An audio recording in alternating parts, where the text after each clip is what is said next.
चिंतनक्षण ही सूत्रे जगण्यातील हे अनुभवमय सार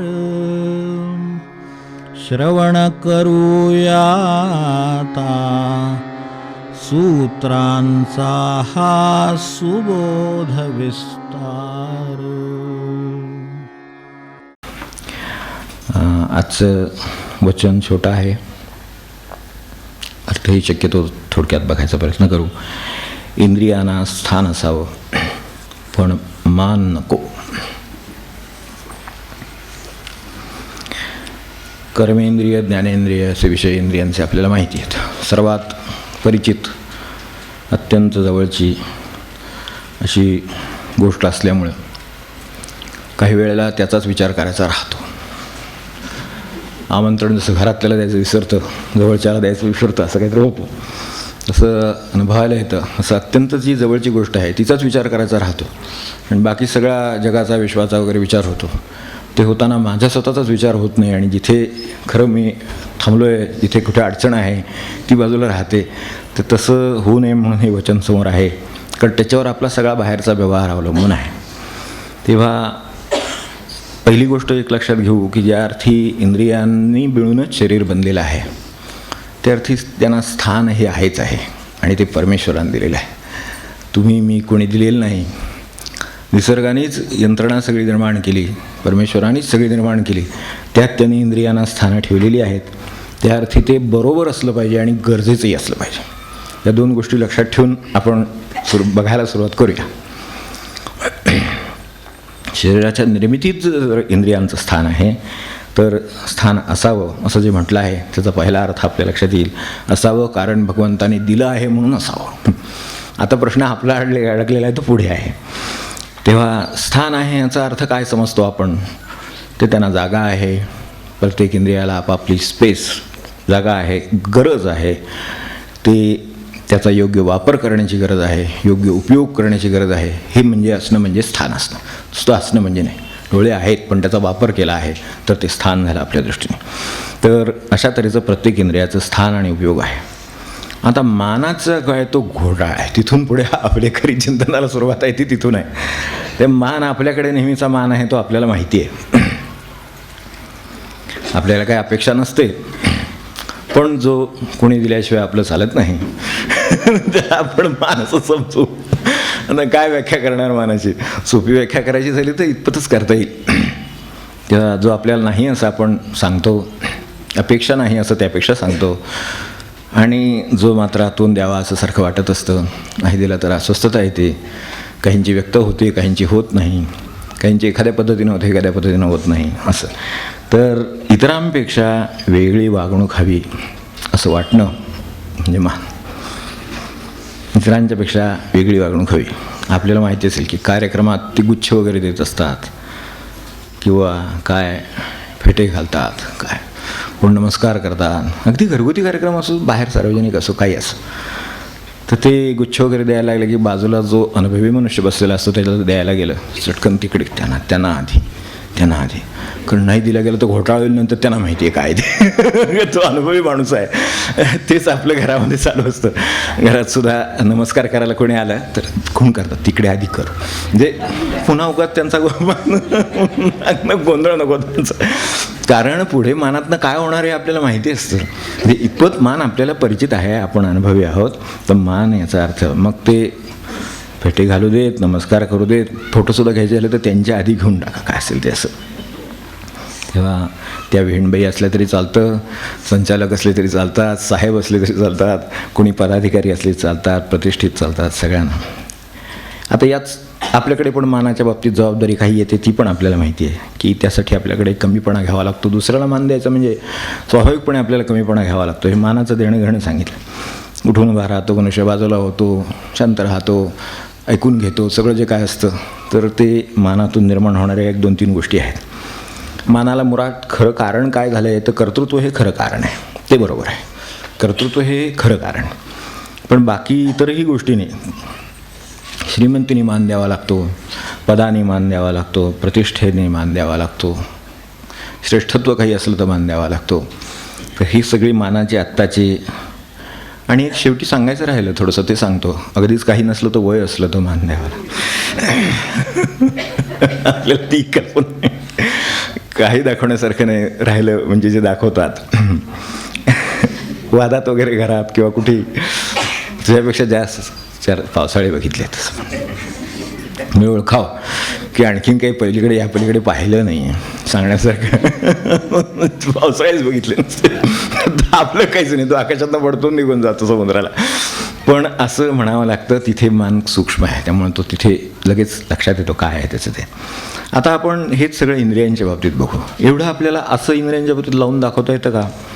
तर यात तसं मुळात काही दिसत नाही, ही आश्चर्याची गोष्ट आहे.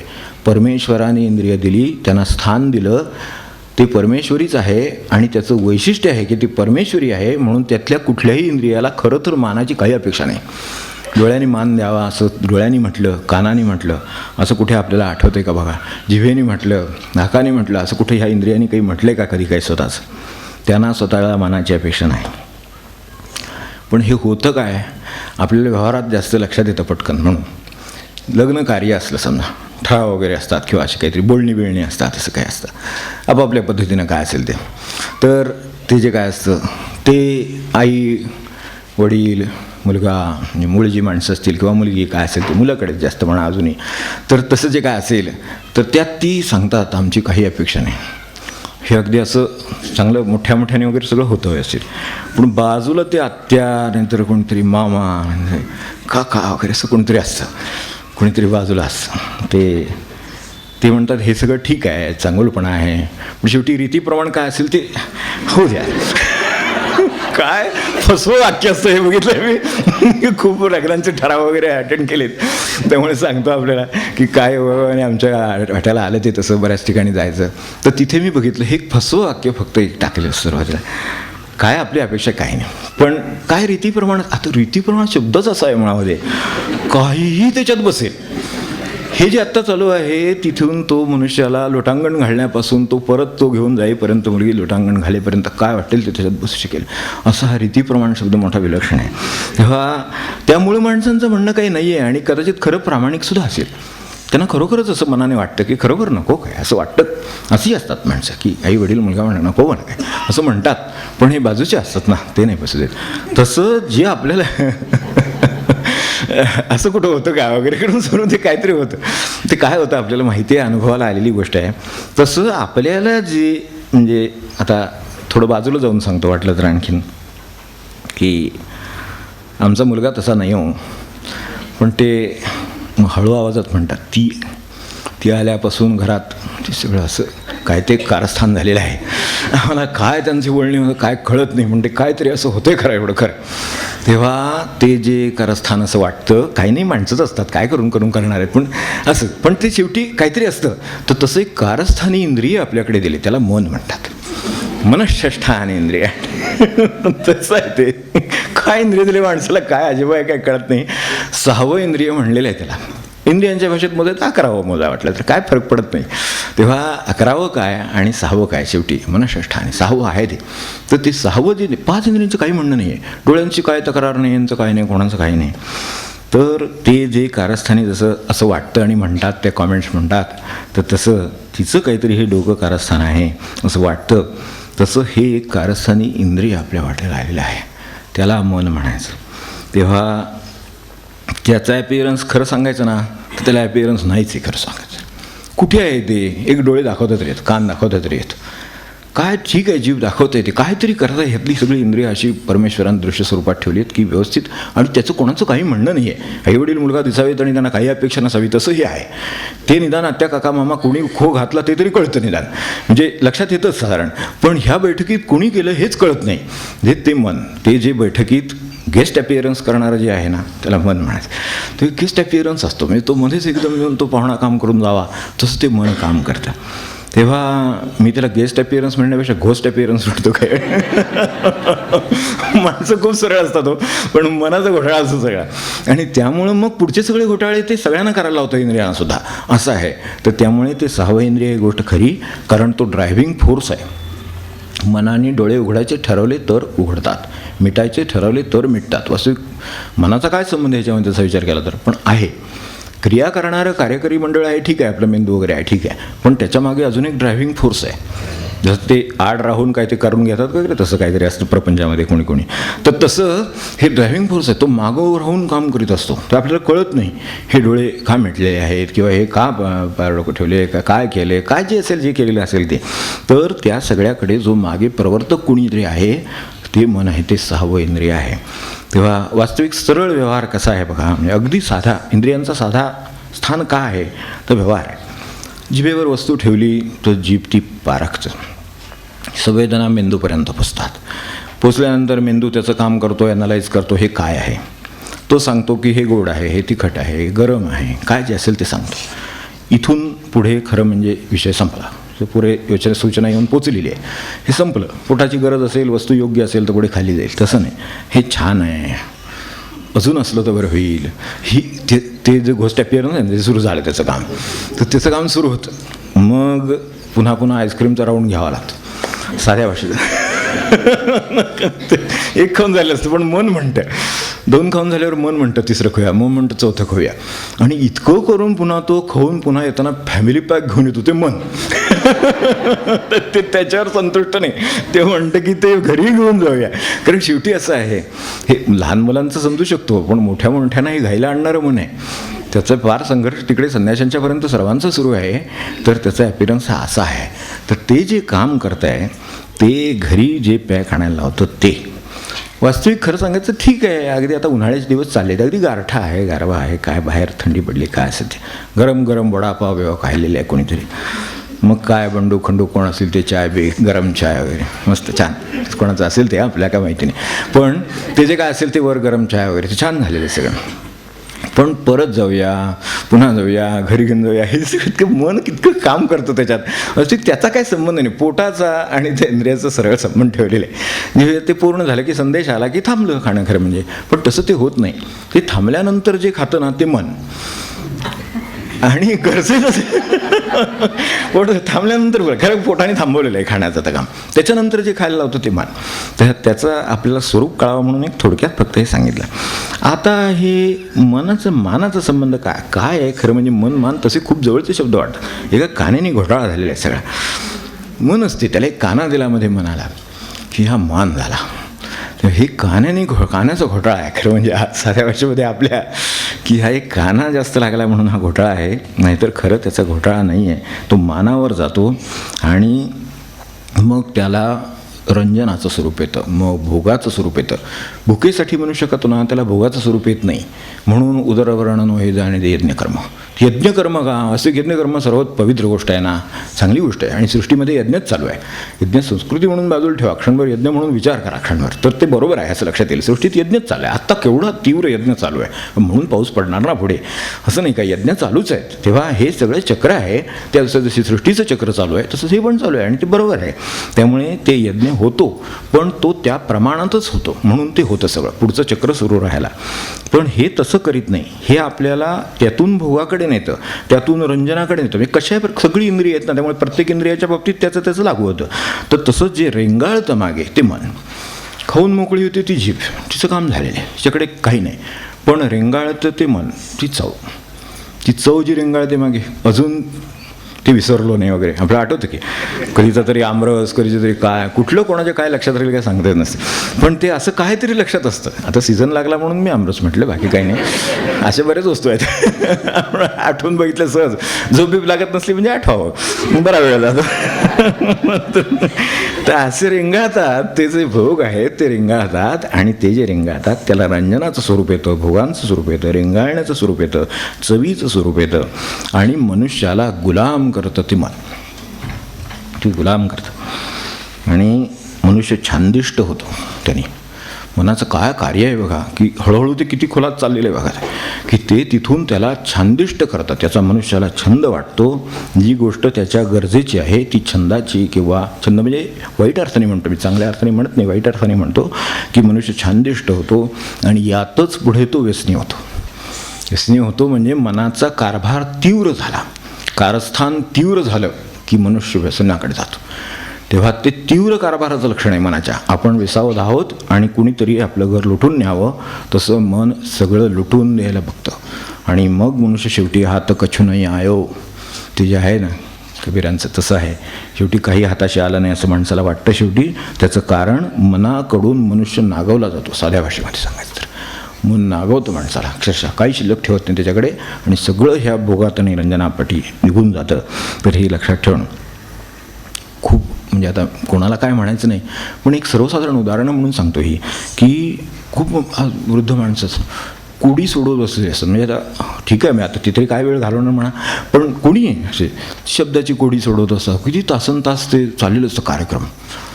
तर हे काय पत्ते खेळणं काय, ती कशी ते रंजनाकडे ते मन गुंतवून ठेवण्याकडे कसं माणसाला प्रवृत्त करतं बघा.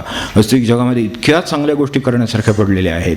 एक वर्ड पॉवर, साध्या भाषेमध्ये शब्दांचे एक सामर्थ्य म्हणून एक अभ्यास केला समजा तर ठीक आहे, एक वेळ त्या मुलाला त्याची गरज आहे असं आपण समजू शकतो, पण ह्याच्या पुढच्याला त्याची काय गरज आहे काय कुणास ठाऊक बाबा. त्याला रंजनासाठी गरज असेल तर 5 मिनटं रंजन होईल, मनाचं काय असेल ते त्याचं होईल, ठीक आहे, त्याला बरं वाटलं, एक चेंज मिळाल, पण मूळ काम काय त्याचं, हे मूळ काम ज्यांचं होऊन बसलेलं त्यांच्याबद्दलचा प्रश्न आहे आणि तो मनानं निर्माण केलेला आहे. तेव्हा कोडी सोडवणं काय, पत्ते खेळणं काय, काय कसं मनुष्य करेल. आता तो कॉम्प्युटरवर आणि सोय म्हणे, त्यामुळे तिच्यावरच असतो तासनतास मनुष्य.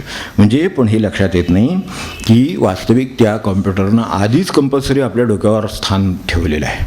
जे एखादं अधिष्ठान ठेवतात तसं आपल्या डोक्यावर ठेवलेलंच. आता पर्याय नाही आपल्याला काही, आपल्याला पळत राहिलं पाहिजे. शेवटी मागून जशी टोचणी असते तशी आपल्या मागे टोचणी आहे त्या काळाची, त्यामुळे पळत राहिलं पाहिजे. ते अनैसर्गिक आहे आणि ते माणसाचा ऱ्हास घडवणार आहे हे आपल्याला कळतंय. एका परीनं मदत करते आणि दुसऱ्या बाजूने त्याचा ऱ्हास करते. एखाद्या याचं औषध असावं, ॲलोपॅथीचं औषध असावं, एका बाजूने गुण पडतो, दुसऱ्या बाजूने दुसरा दोष निर्माण होतो, आणि तो दोष आवरत नाही, ते गुण नको म्हणायची वेळ येते. असं होतं की नाही काय वेळेला, तसं ह्याचं झालेलं आहे. ही गोष्ट आपल्याला अनुभवायला आली असेल की डोळे जातात, डोकं जातं, सगळं होतं. त्यात ह्या आणि मनाची भर पडून मग हे पत्ते निर्माण झाले. ते निर्माण कुठून झाले तर हे झालं खरेद्यांना फिरवतं माणसांना. तर इतकं फिरवतं की काय बाहेर खरेदी करायचं हे ठरलेलं नसताना सुद्धा लोक फिरताना बघतो. त्यांचं खरेदी करायचं काय ते ठरलं नाही. मग त्यांना विचारलं होते काय तुमचं काय घ्यायचं काय ठरलं, तर घ्यायचं काय ठरलेलं नाही, पण फिरतोय. एखाद्या वेळेला लक्षात येऊ शकतं फिरता, कारण काय बाजारात नवीन येईल काय सांगतात ते बरोबर आहे म्हटलं, हे बरोबर, हा मुद्दा काय अगदी चुकीचा नाही. एखाद्या वेळेला समजा नवीनच एखादा येऊन मनुष्य बाजारात 4 वस्तू मांडून बसताना आपल्याला आवडली तर फिरत राहिलं पाहिजे, दुसरा काय मार्ग. लॉजिक आहे म्हटलं, गमत नाही याला काय लॉजिकच आहेच आहे म्हटलं तर, की फिरत राहिलं म्हणजे एखादी गोष्ट दिसते मग वाटतं घ्याविषयी, म्हणजे असं ते आता घरात बसून आपल्याला थोडंच कळणार आहे. मग त्यासाठी आपल्याला फिरत राहिलं पाहिजे, काय कोण आणते, कसले सेल लावते, काय करते, त्याचं लक्ष पाहिजे सगळीकडे. तर त्यामुळे ते खरेदीना हे फिरवतं ते मन, उखाळ्या पाखाळ्या काढतं ते मन.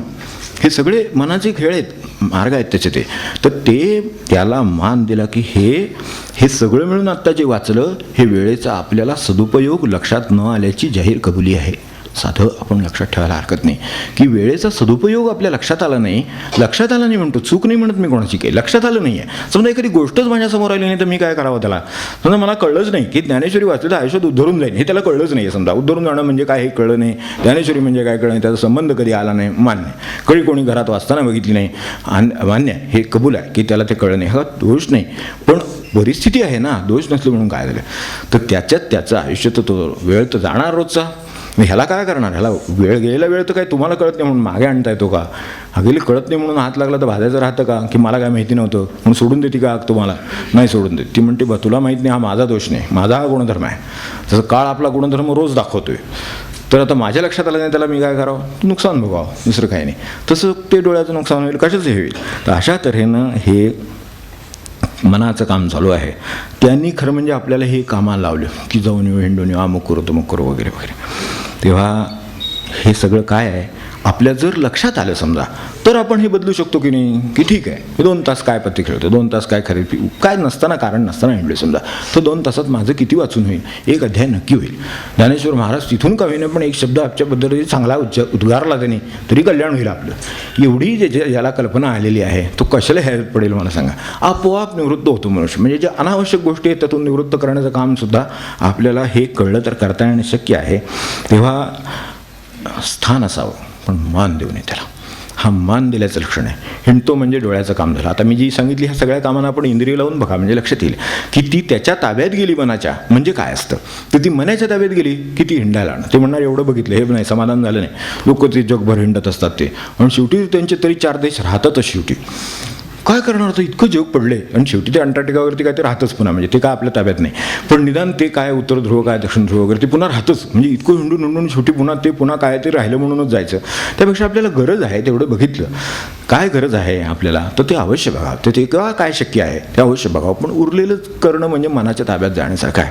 तर माझा चांगला सदुपयोगाचा वेळ मी त्याच्यासाठी देणार आहे. तर आता मला सदुपयोग कळला ना, मग मी तो चांगल्या कामासाठी ते आता कसा वापरता येईल ते काय भले नाम घेईल काय घेईल ते, त्याला जे सदुपयोग वाटत असेल तो करेल. पण निदान सदुपयोग नावाची चीज आहे आणि न परत येणाऱ्या काळासाठी ते मला करण्याची गरज आहे, परत येणार नाही आहे, तर त्यासाठी मीच धडपडून तो आता क्षण पकडला पाहिजे हे ज्याच्या लक्षात आले त्यालाही लक्षात येईल. तर आणि असं नाही आहे, असं करणारे लोक आहेत म्हणजे आपल्याकडे. तुम्हाला याची आपल्याला पाश्चात्यची गोष्ट माहिती आहे, एवढा संशोधक आहे, आयुष्य संशोधनाला वाहिले, त्यामध्ये झालं तर लोकांचं कल्याणच झालेलं आहे. तर त्याच्या अखंड उद्योग, अखंड प्रयोगशाळा, अखंड काम हे सुरू आहे. त्याची इंद्रिय लावलीत कामाला, पण ती कशाच्या, त्याच्या मनाच्या ताब्यात नाही आहेत, ती त्याच्या कामाला लावलेली आहेत. मनामागं हिंडत नाही आहे तो कुठे.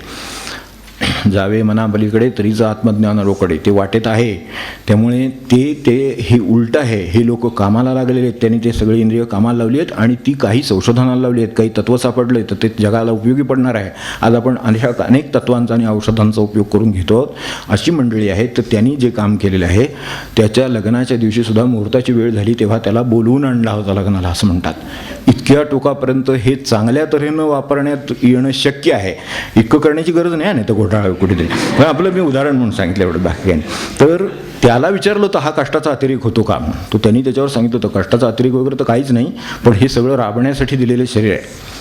जे कशी भूमिका असेल काय सांगता. संत तरी काय करतात मला सांगा. ते संशोधक आपल्या परीनं राबतात, रात्रंदिवस आपल्या परीनं राबत असतात. त्यांचा विषयाचा तो छेद गेल्याशिवाय किंवा शेवटचं त्याचं तत्त्व सापडल्याशिवाय थांबणार नाहीत, एवढं काम करतात. माझं क्षेत्र जे असेल ते त्यात मी ते काम करू शकतो की नाही. माझं कुठलंही क्षेत्र असेल ते जे क्षेत्र आहे त्यात मी काम करेन. क्षेत्र म्हणजे शेती इथपासून सुरुवात, ते अगदी काय असेल ते आपण म्हणतो ना क्षेत्र.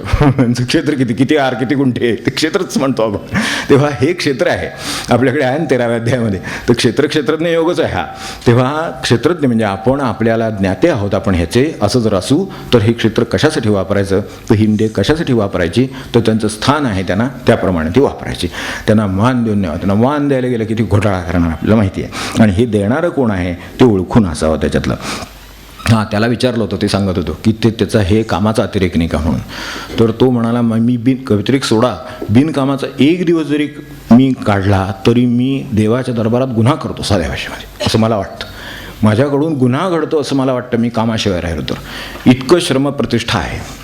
तेव्हा काही असेल ते त्याचं आता त्याच्या परीनं त्याचं संशोधन असेल आणि कोणाचं काय असेल त्याचं जे काम असेल ते तो करण्यामध्ये इतकं तत्पर आहे. मला माझ्या परीनं मी नामात तत्पर असेल. मुद्दा काय शेवटी एकच आहे, मी माझी इंद्रिय त्या कामाला लावलेली आहेत आणि मला त्याचे सदुपयोग आणि हे लक्षात आलेले आहेत, पर्यायी उपयोग लक्षात आलेले आहेत, तर ते मी करतो हे वापर. तर हे करण्यामध्ये त्याला जे स्थान आहे ते मला कळलेलं आहे आणि मान मात्र मी त्यांना द्यायला तयार नाही. तर आणि हे जर त्याच्या ताब्यात गेलं तर ह्यातल्या प्रत्येक इंद्रियाला ते फिरवू शकतं. डोळ्यांना फिरवू शकतं, ते कानांना फिरवू शकतं. काहींचं आपण पाहिलं असेल, पण विशेष आहे या मनाचं. म्हणजे खरोखर जसं ते नवल अहंकाराची गोठी तसं हे मनाचं आहे. हे नवल मनाची गोठी आहे अक्षरशः, की ते कुठेही दिसत नाही ह्याच्यामध्ये. पण ते जर ह्यांच्यावर ताबा गाजवेल, जर ह्या इंद्रियावर ताबा गाजवेल कुठल्याही, तर ते इंद्रियांना पुढे करून काम करतं. विशेष आहे की ते मागे असतं, ते कधी ते पुढे येत नाही. तर ते कसल्याही क्षेत्रात म्हणजे त्याला एकदा स्थान दिलं गेलं. काही वेळेला मी पाहिले की ती गाणी ऐकतात म्हणजे इतकी ऐकतात, कान त्या ताब्यात गेलेले आहेत. म्हणजे मन त्याच्या मागे इतकं गेलेलं आहे की त्याला म्हणजे विद्यार्थ्यांना नाही सुचत. असं मी ऐकलं आहे की काही विद्यार्थ्यांना ते लावल्याशिवाय अभ्यास करता येत नाही. तर अभ्यास होतो का अभ्यासाचा भास होतो मला काय माहिती नाही, पण त्याच्यापेक्षा नक्की तो एकाग्र होऊ शकेल अशी शक्यता आहे की तो जर ते करत राहील तर.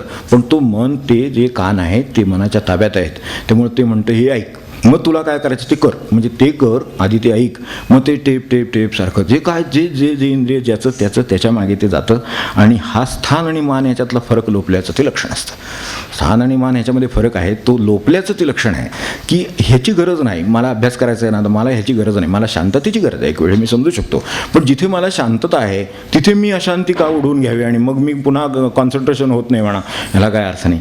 मला मुळात शांतता दिलेलीच आहे. ज्या अर्थी मी लावलेलं गाणं मला ऐकू येतं त्या अर्थी शांतता असली पाहिजे बाहेर, मुळातच ती मीच बिघडवते उलटी. म्हणजे माझ्या मनात नसलेले विचार, नसलेल्या गोष्टी मी त्या गाण्याच्या निमित्ताने आणणार आणि मग त्या बाजूला करायला धडपडणार. मग माझा अभ्यासात माझ्या एकाग्र होणार नाही.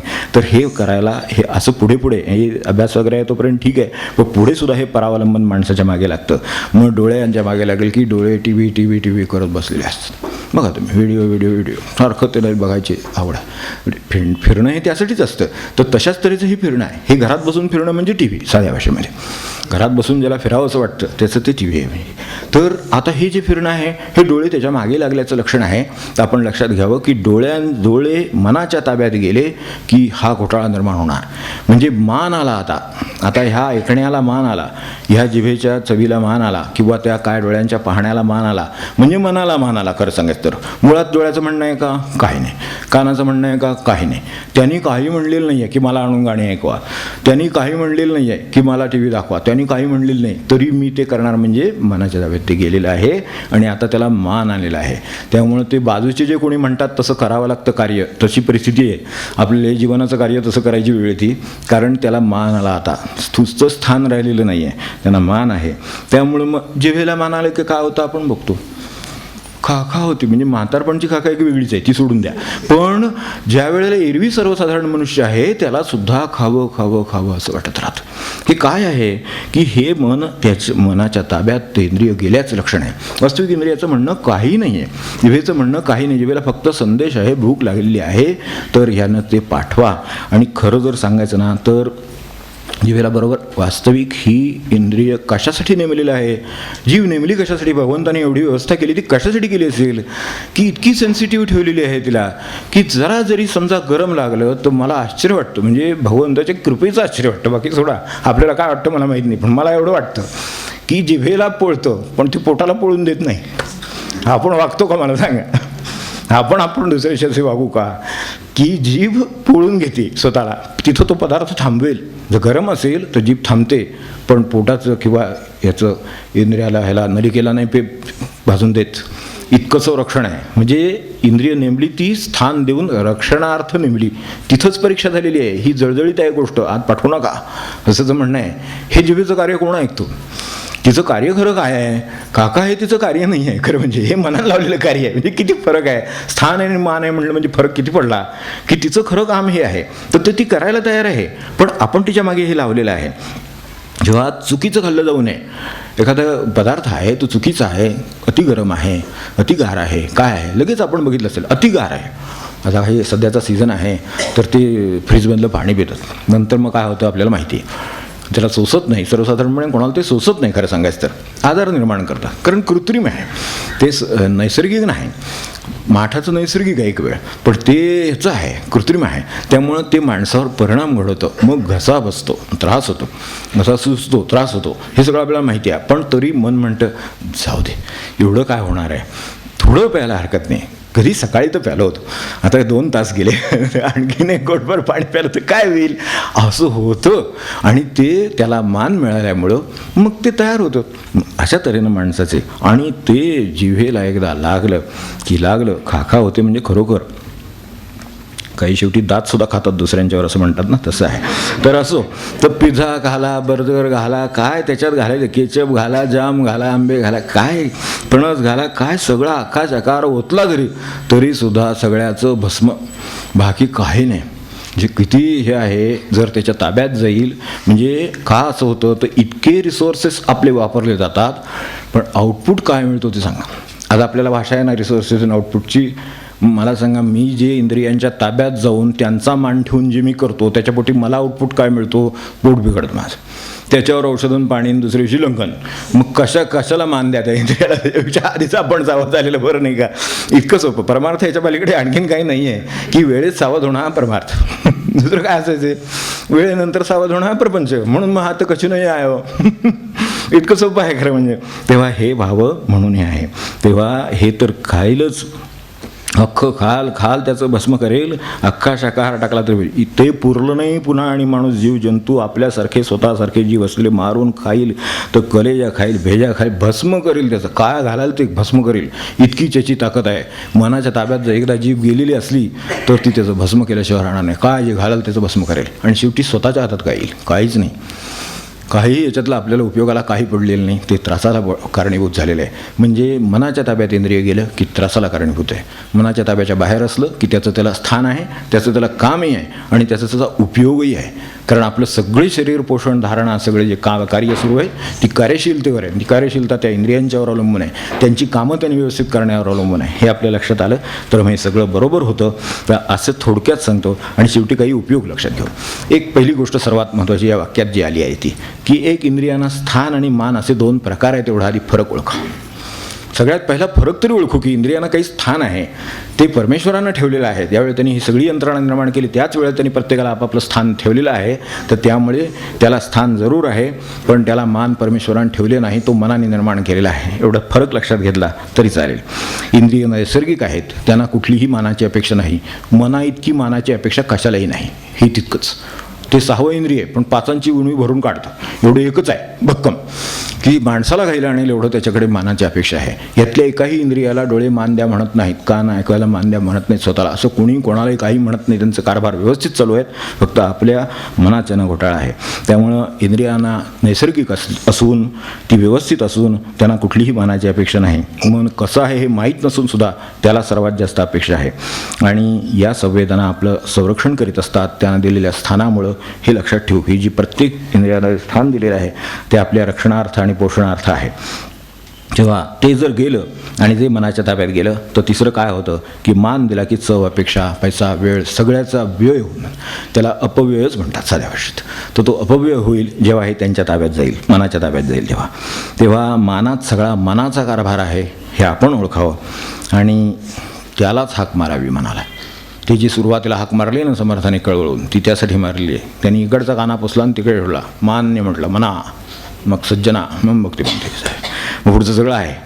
ते सगळं सांगण्याचा उद्देश हाच आहे की सुरुवातीलाच त्याचा काना काढलेला, मान नाही. मान दिला की महाभारत करेल ते पुढे सगळं. तर त्यामुळे त्याला मान नाही ठेवलेला. कुठल्याही इंद्रियाला, डोळ्याला मान नाही, कानाला मान नाही, स्थान आहे पण मान नाही त्याला, असं लक्षात ठेवलं तर हे आपण यापासून वाचू शकू.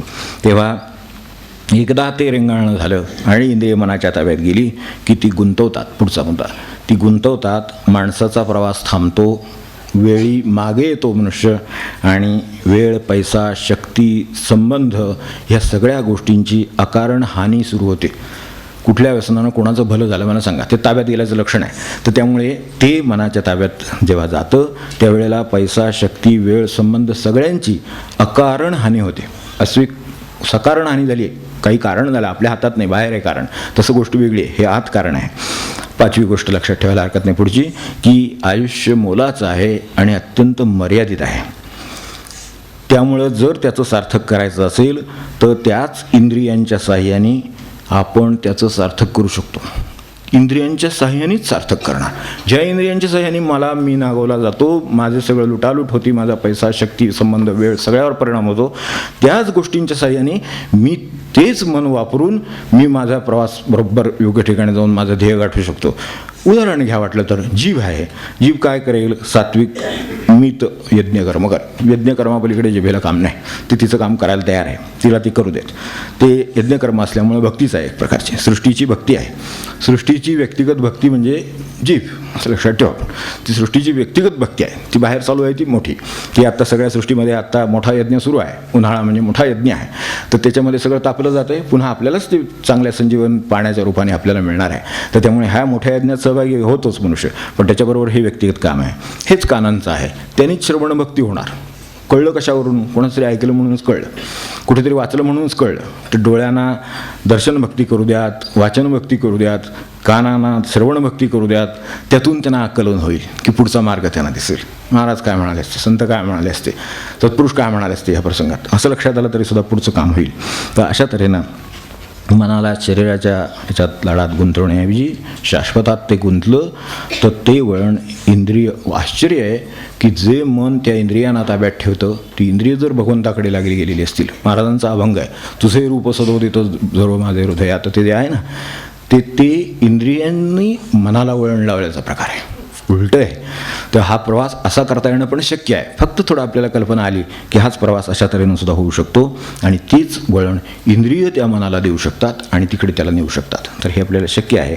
तेव्हा साध्या भाषेमध्ये सांगायचं, आजची आपली सगळे राज्यव्यवस्था आहेत त्या आपल्याला परिचित आहेत म्हणून त्या भाषेमध्ये फार तर एकदा सांगतो की मनाची हुकुमशाही अजिबात मानू नये. मान देणं, इंद्रियांना मनाने देणं म्हणजे ती मनाची हुकुमशाही मानण्यासारखं आहे. तेव्हा मन हुकुमशाही करायला जातच, त्याला ती करू देऊ नये. तर मनाची हुकुमशाही मानू नये. सावध असलेल्या इंद्रियांची लोकशाही स्थापन करावी, हा साधा मार्ग आहे भक्ताला. सावध असलेल्या इंद्रियांची लोकशाही स्थापन करावी आणि मग जनार्दन स्वतः अनुभवावा. एवढं आपल्याला ह्यातून लक्षात आलं तरी माझ्या दृष्टीनं खूप काम झालं. आपण आणखीन विचार आपण करू शकाल, चिंतन करू शकाल, आपण ते करावं. नरतनु गेल्यावर ते मनुजा, नरतनु गेल्यावर ते मनुजा, करशील मग काही मनुजा, करशील मग काही मनुजा, हरीचे गुण गाई मनुजा, हरीचे गुण गाई मनुजा. नरतनु गेल्यावर ते मनुजा, नरतनु गेल्यावर ते मनुजा, रसिल मग काही मनुजा, करसिल मग काही मनुजा, हरीचे गुण गाई मनुजा, हरीचे गुण गाई मनुजा. हस्तपाद कर्णादिक इंद्रिय सावध जव काही, हस्तपाद कर्णादिक इंद्रिय सावध जव काही.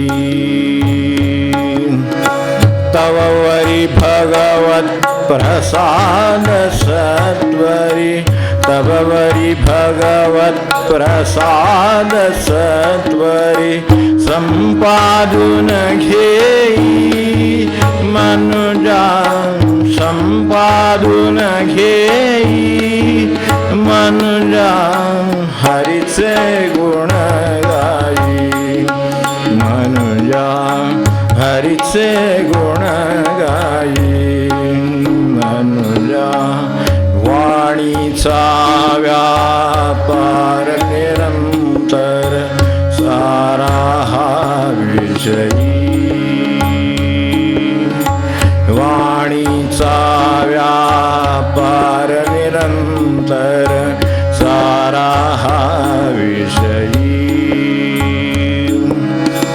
मन चंचल चक्रा परी फिरते, मन चंचल चक्रा परी फिरते, विषयांचे ठाई मनुजा, विषयांचे ठाई मनुजा, हरीचे गुण गाई मनुजा, हरीचे गुण गाई मनुजा.